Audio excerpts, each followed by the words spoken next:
I always sort of compare sheets to underwear. You know, it's maybe the thing you think the least about, but it's the thing that is the closest to your body and touches you the most. I think it took the color really well. It's nice and soft. If I had to think about what is the most challenging product I've had to source, I would say that everything's challenging. The sheet seems very utilitarian, but we went about it by really thinking about the raw material all the way through to the customer experience. As we look at such a simple product like sheets, the essence of it is the material. What's a better cotton? What's a worse cotton? Different cotton plants have different lengths of fiber. The longer the length of fiber, the better the cotton. We actually use the Supima cotton, which is grown here in California. The individual fibers are longer than what you find in a normal cotton. You can imagine when you're spinning a yarn, the longer the fiber, the more they have to lap over each other, so it creates a stronger yarn. When you have short, little stubby fibers, you get all these little blades of grass, and that's what makes a sheet rough. You can feel it on the surface. Yeah. Compared to this is really smooth. There's a lot of misinformation out there. Thread count is probably the biggest buzzword.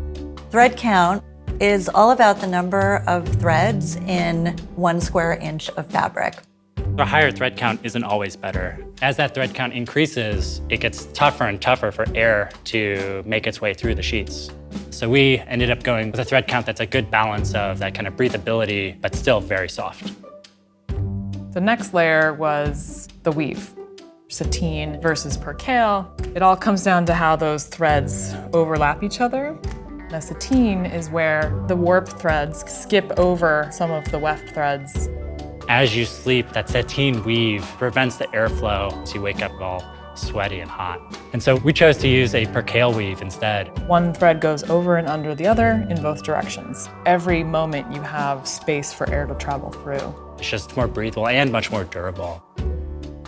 So we spent 18 months working on just the fabric alone. I had hundreds of fabric swatches that I would pour ketchup on, and honey, and oil, and makeup. I mean, whatever we could find. Testing the fabric for tensile tear strength or its seam strength, and making sure that when you wash it, the color is not going to fade, that it's not going to shrink. The thing that makes these sheets special is this unique combination of amazing materials and thoughtful details. There isn't one stone that hasn't been turned over, and making sure that, we really produce the best product that we're all proud to sleep on. We started with the most incredible fiber we could, and we built up from there. That's how you get the best end product, is you start with the best ingredients.